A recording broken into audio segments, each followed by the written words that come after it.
Wassalatu wassalamu ala asyrofil anbiya'i wal mursalin. Alhamdulillahi rabbil alamin. Kita panjatkan puji syukur kehadirat Allah Subhanahu wa taala yang telah memberikan nikmat Islam dan iman kepada kita semua sampai saat ini. Dan tidak lupa sholawat dan salam semoga tercurah limpahkan kepada baginda besar Nabi Muhammad SAW.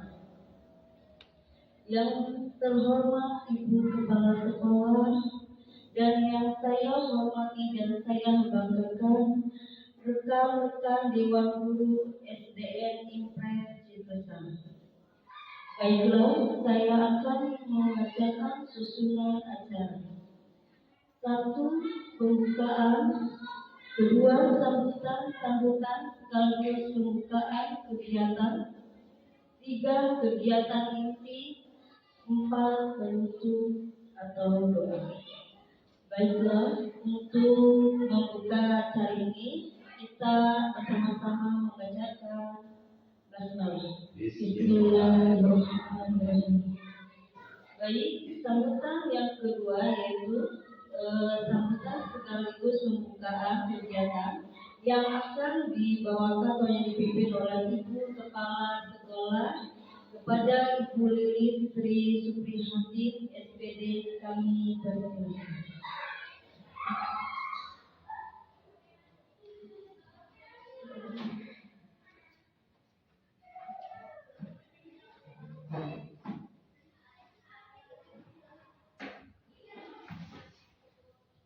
Terima kasih kepada Kepala Sekolah. Assalamualaikum warahmatullahi wabarakatuh.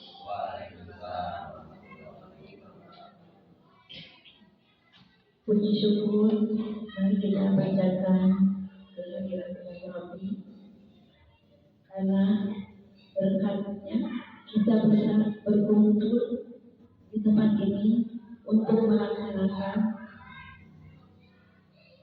acara sosialisasi penerapan budaya positif. Salawat serta salam mari kita panjatkan kepada junjungan kita Nabi besar Muhammad SAW. Dewan Guru yang saya hormati, saya sebagai kepala sekolah sangat mengapresiasi kegiatan yang diadakan sekarang ini, karena kegiatan ini pasti akan membawa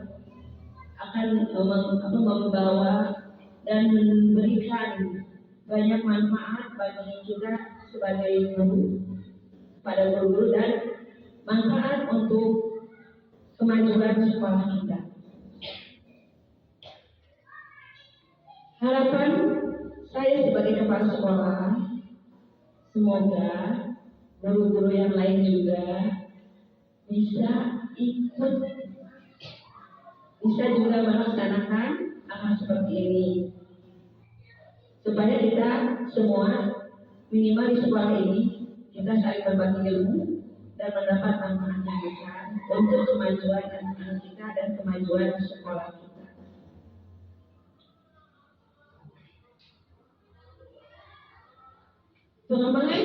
Mengembangkan budaya positif di sekolah ini sebenarnya sangat diperlukan, dan sebenarnya emang sudah ada, cuman sekarang kita akan poin-poinnya akan lebih dikembangkan lagi, ya Bang ya, akan lebih banyak lagi poin-poinnya seperti apa yang selama ini sebenarnya kita laksanakan juga, cuman kita nggak tahu itu di poin apa, itu di poin apa.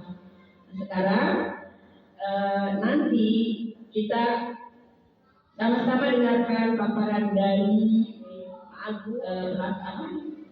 penyelenggara ya, sebagai penyelenggara acara ini, sebagai yang mempunyai gagasan acara ini, seperti apa budaya positif ini. Sebenarnya kalau menurut saya itu udah sih sebenarnya dilaksanakan oleh semua guru juga, cuman barangkali ada istilah-istilah lain yang perlu kita pahami, yang perlu kita kenal, walaupun sudah kita laksanakan. Nah, dengan acara ini insya Allah kita akan tahu dalam menegur anak yang misalnya melakukan kesalahan itu harus seperti apa gitu. Terus yang misalnya anak yang bolos, yang malas itu harus seperti apa dengan budaya-budaya positif ini supaya dan nanti kita kembangkan bersama-sama untuk kemajuan sekolah kita.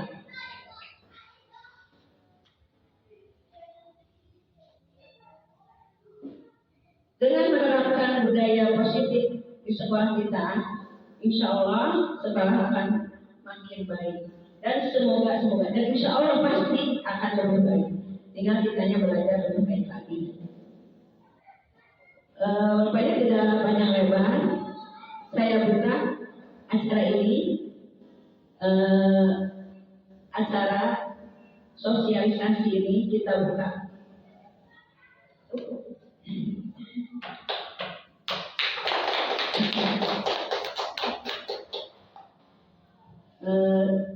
Hanya itu yang bisa saya sampaikan.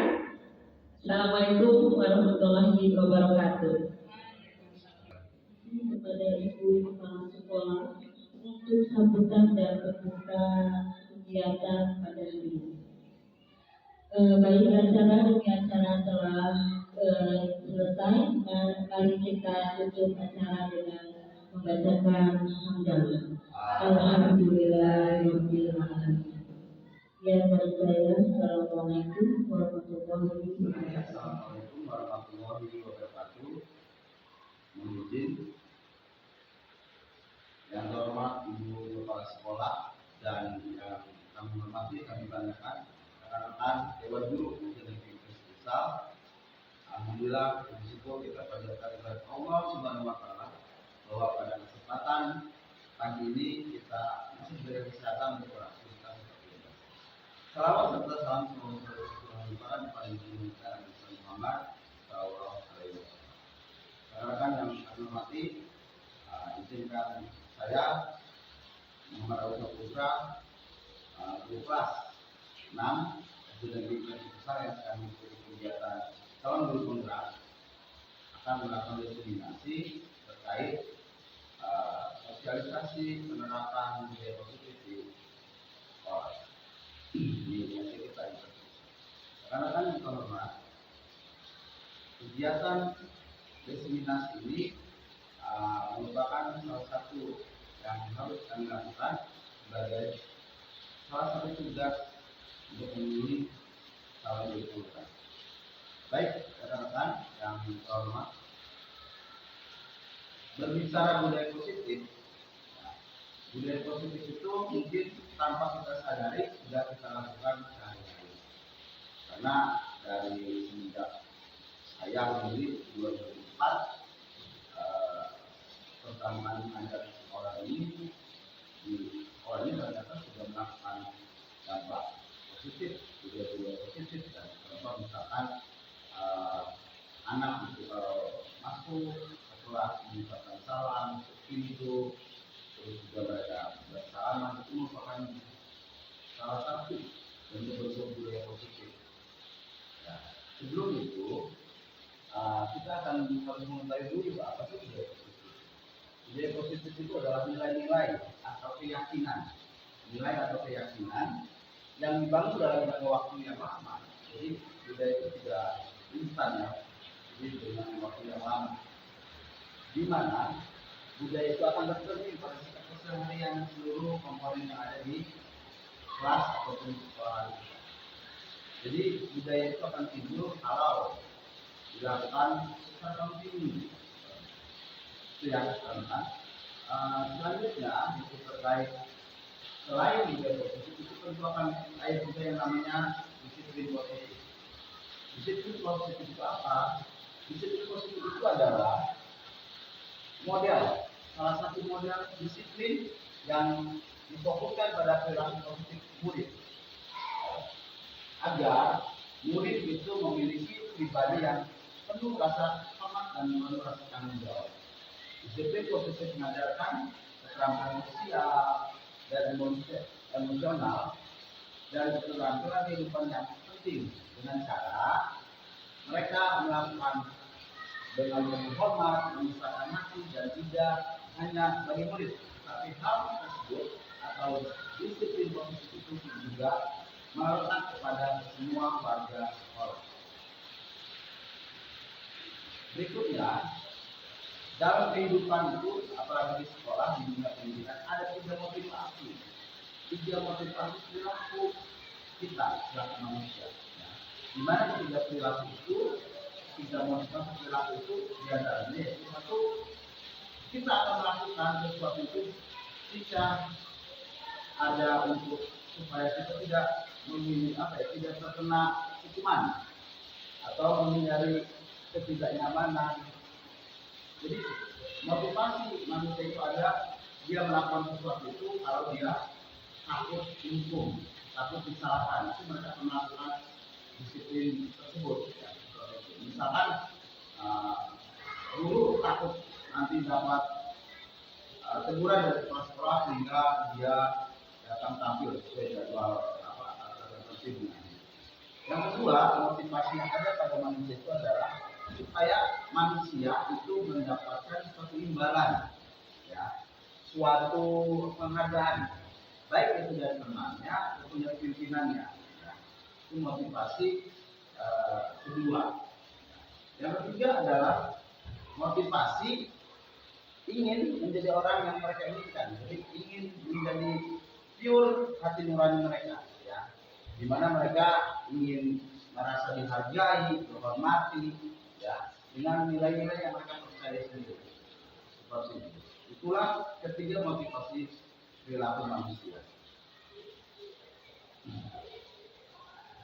Berikutnya adalah rekan-rekan, Dewan Guru Universitas Saya Hormat. Itu ada 5 dasar kebutuhan manusia. 5 dasar kebutuhan manusia itu apa saja? Ya. Yang pertama itu adalah kebutuhan untuk bertahan hidup. Ya. Kebutuhan untuk bertahan hidup itu kalau dalam bahasa Indonesia adalah survival. Ya. Adalah suatu kebutuhan yang bersifat psikologis. Ya. Dan untuk apa? Mereka untuk bertahan hidup. Misalkan manusia harus sehat, harus memiliki rumah, harus dia memiliki makanan dan yang lainnya. Itulah dasar kebutuhan manusia. Itu adalah kebutuhan yang pertama, kebutuhan bertahan hidup. Yang kedua itu adalah kebutuhan yang namanya kasih sayang dan rasa ingin diterima. Kebutuhan rasa kasih sayang dan ingin diterima ini merupakan kebutuhan yang bersifatnya psikologis, ya. Di mana kebutuhan disayangi, diterima adalah hubungan dan koneksi sosial. Ya. Kebutuhan untuk memberi dan menerima kasih sayang, take and give, rasa cinta, rasa perhatian seperti itu. Dan juga kebutuhan untuk rasa menjadi bagian dari komunitas tertentu atau kelompok. Berikutnya adalah 3 dasar kebutuhan manusia itu adalah penguasaan. Ya. Penguasaan itu merupakan lingkungan kekuatan mencapai sesuatu. Kebutuhan yang mengharapkan dia itu ingin mendapat kekuatan untuk mencapai sesuatu yang mereka inginkan. Misalkan ingin menjadi seseorang, ingin dihargai sebagai kompeten, menjadi terampil, diakui atas prestasi dan keterampilannya. Kebutuhan ini meliputi keinginan untuk dianggap berharga, bisa membuat perbedaan dan sebagainya. Itu dasar kebutuhan dasar manusia yang ketiga. Berikutnya yang keempat adalah kebutuhan akan kebebasan, di mana manusia akan selalu merasa ingin bebas, ingin melakukan aktivitas tanpa batas, kebebasannya. Kebutuhan ini cenderung akan melakukan kebutuhan yang akan kemandirian, otonomi, memiliki kemampuan. Anak-anak atau siswa-siswa kita akan merasa ingin bebas kebutuhannya, ingin melakukan aktivitas yang mereka anggap senang. Betul berikannya yaitu kebutuhan yang keempat, di mana kebutuhan keempat itu adalah kebebasan. Kebutuhan manusia akan kebebasan ini ya merupakan suatu hak prerogatif individu, otonomi, Mereka ingin melakukan aktivitasnya sesuai apa yang mereka kehendaki. Ya. Jadi mereka bebas bergerak, suka mencoba-coba dan cenderung tidak menghargai orang lain karena dia merasanya ingin bebas. Berikutnya adalah dasar kebutuhan manusia itu kesenangan. Di mana kebutuhan akan kesenangan ini adalah kebutuhan untuk mencari jati diri, kesenangan, bermain dan tertawa bebas lepas, membayangkan bahwa hidup itu nikmat, bukan seperti itu. Ya.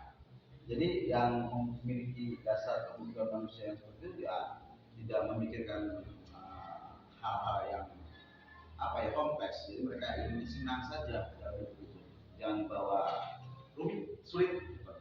Ya. Itu kata-kata.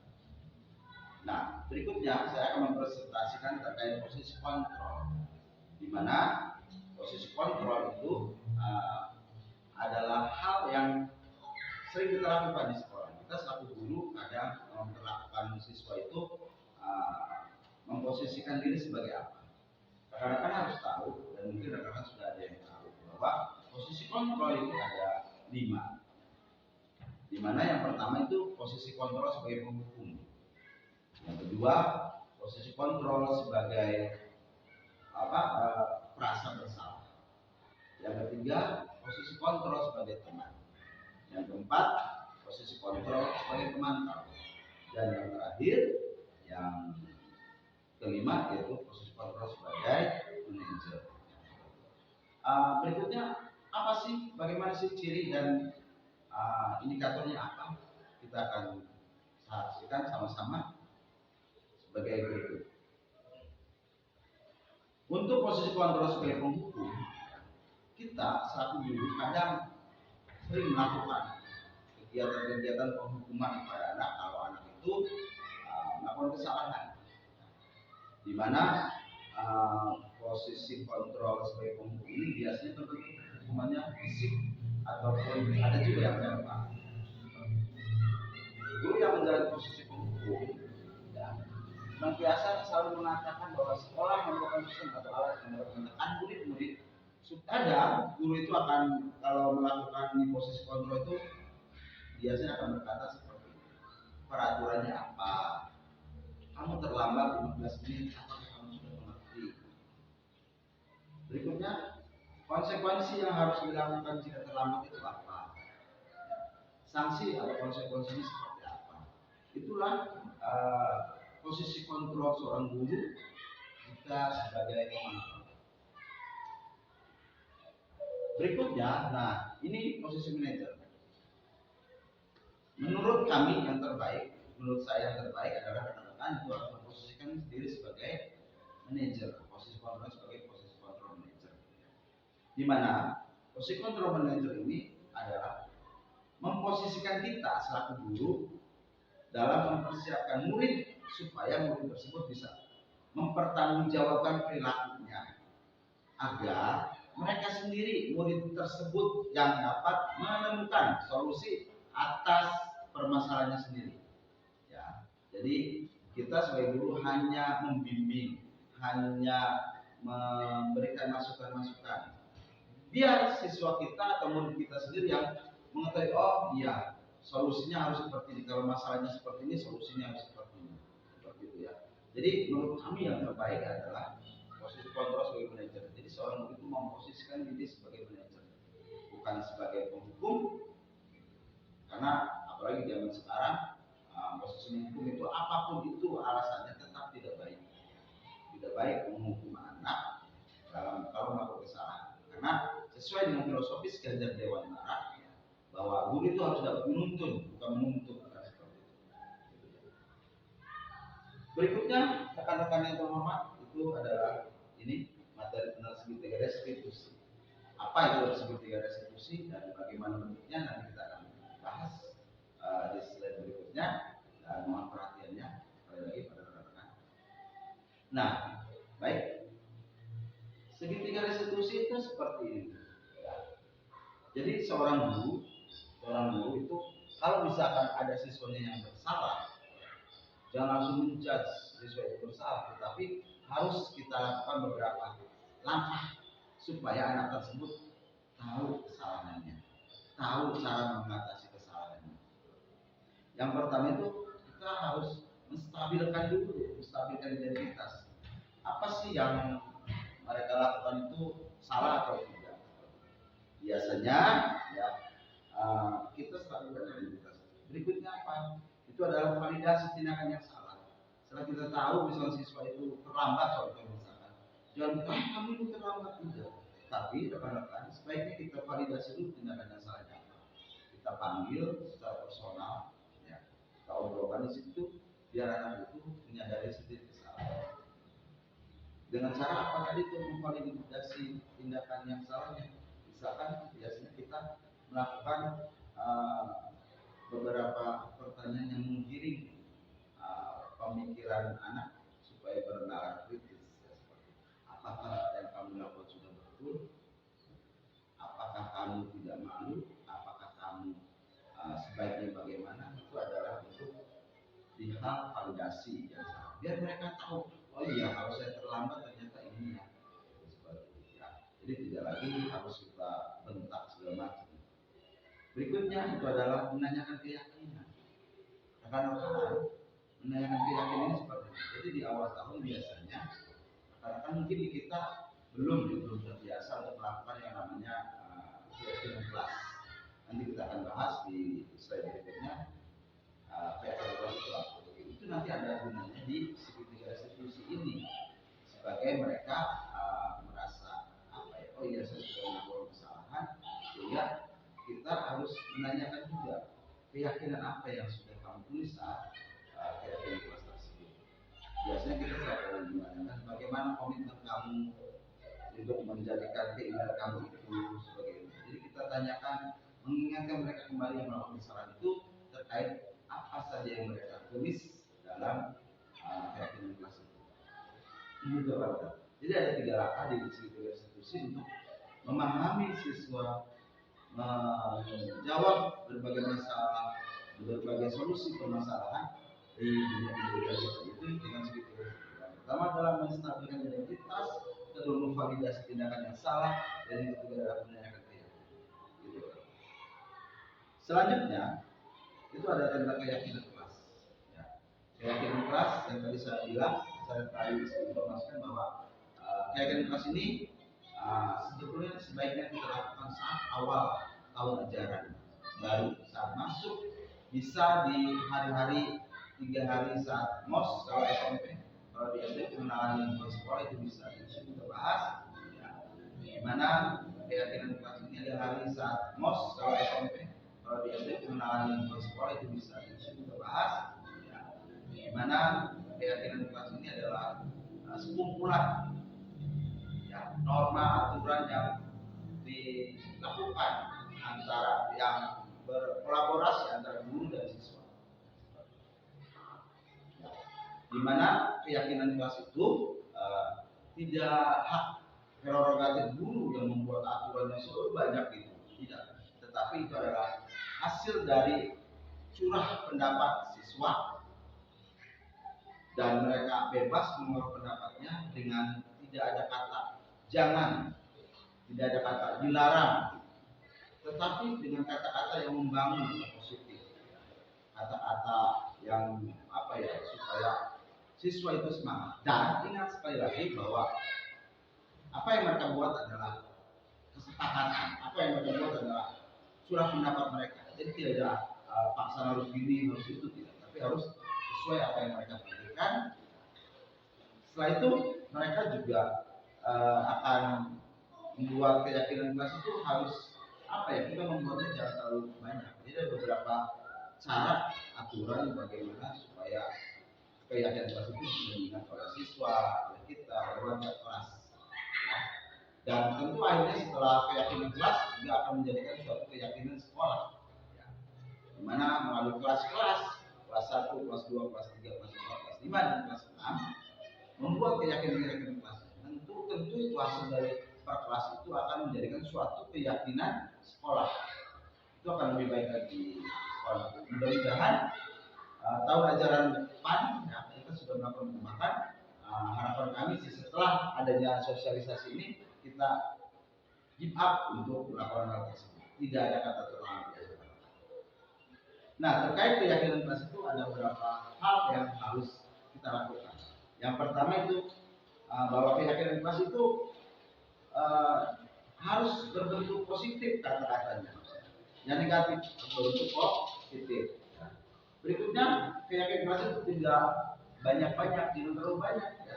Sehingga kalau banyak tidak dengan mudah oleh siswa, oleh anak akan teringat. Tetapi harus dengan tidak terlalu banyak supaya semua warga kelas itu akan menghafal, akan ingat. Seperti itu. Berikutnya, keyakinan kelas itu ya, adalah sesuatu hal yang dapat diterapkan di lingkungan. Berikutnya, keyakinan kelas itu tidak banyak-banyak, tidak terlalu banyak, ya. Sehingga kalau banyak tidak dengan mudah oleh siswa, oleh anak akan teringat. Tetapi harus dengan tidak terlalu banyak supaya semua warga kelas itu akan menghafal, akan ingat. Seperti itu. Berikutnya, keyakinan kelas itu ya, adalah sesuatu hal yang dapat diterapkan di lingkungan sekolah kita, kelas kita. Jangan hal yang tidak baik, ya, seperti itu. Ya, seperti itu. Berikutnya, semua warga kelas itu hendaknya berkontribusi, jadi tidak mengandalkan seorang yang berbeda. Sekali lagi, keyakinan kelas itu merupakan curah pendapat seluruh warga kelas. Selanjutnya, setelah keyakinan kelas itu dilakukan, didokumentasikan, harus ada evaluasi kontinu. Kita lihat apakah keyakinan kelas itu masih bisa dilakukan atau sudah kurang baik. Itu kita harus ada evaluasi dari waktu ke waktu. Itu mungkin rekan-rekan, sekali lagi saya ada memiliki contoh, salah satu contoh saja yang kami lakukan seperti ini, ya. Keyakinan kelas ini contoh saja, keyakinan kelas terkait keyakinan kelas. Nah, itu mungkin rekan-rekan ya bisa untuk dilakukan. Jadi harapan kami setelah diseminasi ini atau pemaparan ini, presentasi. Warahmatullahi wabarakatuh. Perkenalkan, nama saya Suhema SPD. Saya rekan sejawatnya Pak Muhammad Abu Saputra. Saya sangat mengapresiasi kegiatan sosialisasi penerapan budaya positif ini, dan saya akan menerapkan di kelas dan di sekolah kami. Semoga kegiatan ini bisa bermanfaat buat saya sendiri dan buat orang lain. Terima kasih. Wassalamualaikum warahmatullahi wabarakatuh. Assalamualaikum warahmatullahi wabarakatuh. Waalaikumsalam warahmatullahi wabarakatuh. Baik, anak-anakku yang Bapak cintai, Bapak sayangi, pada kesempatan pagi ini, Bapak sebelum kita melakukan kegiatan hari ini, Bapak akan bertanya dulu pada kalian, bagaimana kabarnya kalian hari ini? Baik. Baik, alhamdulillah ya, baik. Ada yang sakit? Ya. Jangan sampai ada yang sakit. Kalau sakit nanti bisa izin ya. Berikutnya, Bapak mau bertanya, kalian sudah sarapan? Sudah. Sudah sarapan ya semuanya. Ada yang belum sarapan? Tidak ada ya? Jadi tidak ada. Oke. Terima kasih. Jadi kalian harus sarapan ya. Eca, sarapannya dengan apa, Eca? Nasi goreng. Nasi goreng ya. Karena walaupun nasinya digoreng tapi sangat enak. Apalagi dengan ikan dan dagingnya seperti itu. Kalau Nazwa apa? Sarapan paginya dengan apa? Nasi uduk ya. Nasi uduk yang simpel ya seperti itu. Oke anak-anakku, alhamdulillah pada kesempatan hari ini kita akan membuat suatu kesepakatan, akan membuat suatu keyakinan kelas namanya. Keyakinan kelas di mana kita sebagai warga kelas 6 ya, sekali lagi kita sebagai warga kelas 6 harus mengetahui keyakinan apa saja yang harus kita lakukan, keyakinan apa saja yang baik untuk kita ya, seperti itu. Sebelumnya Bapak akan bertanya pada kalian, adakah yang tahu tentang keyakinan kelas? Ada? Apa? Saya siapa namanya? Aisyah Ini ini. apa keyakinan kelas itu saya? Nilai-nilai kesepakatan antar warga kelas. Ya, nilai-nilai kesepakatan antar warga kelas. Keyakinan seperti ini, jadi kita yakin. Nilai-nilai itu apa? Nilai-nilai yang positif. Kalian nanti akan membuat keyakinan kelas melalui curah pendapat kalian. Kalian nanti membuat, silakan ide kalian, lakukan yang terbaik. Apa kelas impian apa yang ingin kalian jadikan, wujudkan di kelas ini, ya? Apakah kelas impian kalian yang banyak sampah? Tentu apakah mau yang banyak sampah kelasnya? Tidak, ya, tidak mau. Jadi silakan lakukan oleh kalian nanti dengan curah pendapat, ya, menurut kalian pendapatnya bagaimana. Bapak ingin kalian membuat kesepakatan ini atau keyakinan kelas ini dengan kalimat-kalimat positif, ya. Jangan negatif, kalimat-kalimat negatif. Jadi kalimat positif yang membuat kalian lakukan yang terbaik. Apa kelas impian apa yang ingin kalian jadikan, wujudkan di kelas ini, ya? Apakah kelas impian kalian yang banyak sampah? Tentu apakah mau yang banyak sampah kelasnya? Tidak, ya, tidak mau. Jadi silakan lakukan oleh kalian nanti dengan curah pendapat, ya, menurut kalian pendapatnya bagaimana. Bapak ingin kalian membuat kesepakatan ini atau keyakinan kelas ini dengan kalimat-kalimat positif, ya. Jangan negatif, kalimat-kalimat negatif. Jadi kalimat positif yang membangun kita untuk berbuat sesuatu lebih baik lagi. Berikutnya, kalau kalian nanti membuat keyakinan kalian, ya, Bapak harap jangan terlalu panjang, karena keyakinan kelas ini akan dilaksanakan oleh kita sebagai warga kelas. Tentunya kita harus hafal, ya, keyakinan apa nanti yang akan kita lakukan dalam kelas ini, ya, seperti itu. Keyakinan kelas itu nanti kalian sebentar lagi Bapak akan memberikan kertas, kalian tulis di situ keyakinan kelas yang menurut kalian yang terbaik bagaimana, kelas impian kalian, kelas impian kamu mau gimana, ya, seperti itu. Nanti setelah ditulis oleh kalian, nanti kalian ke depan terus membacakan apa satu persatu, bacakan, ya, dengan cara lantang. Kalian bacakan misal contoh misalkan datang tepat waktu, misalnya seperti itu, ya. Nanti setelah itu kalian nanti pasang di papan tulis ini, ya, seperti itu. Nanti setelah itu nanti kita bacakan, kita kesepakati, ya, kita buat suatu keyakinan kelas. Apakah kalian siap? Siap. Are you ready? Ready. Seperti itu, ya. Izin Bapak akan menyampaikan kertasnya dulu, ya. Nanti oleh kalian silahkan diisi, ya, dengan kalimat-kalimat positif, ya, buat keyakinan kelas kita. Ke belakang kan, ya.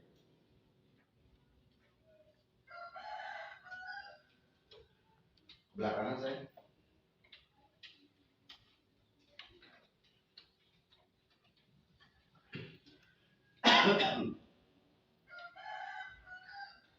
Belakangnya.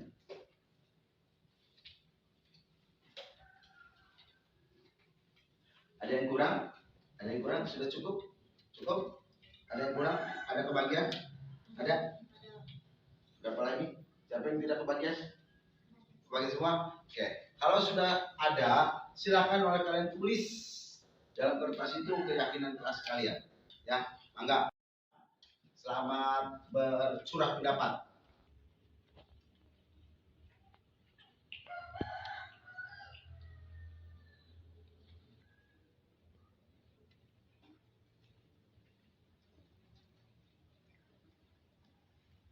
Ya, silakan buat oleh kalian, ya, kelas-kelas impian, keyakinan kalian terkait kelas impian kalian, mau bagaimana, mau diapakan kelas ini, ya. Sudah semua? Sudah semua? Sudah apa belum? Sudah, ya. Oke, sudah. Oke, anak-anak sudah semua? Sudah. Kalau sudah nanti kalian tempel di papan tulis ini, ya. Bapak buat dulu di sini, tulis dulu keyakinan kelas 6.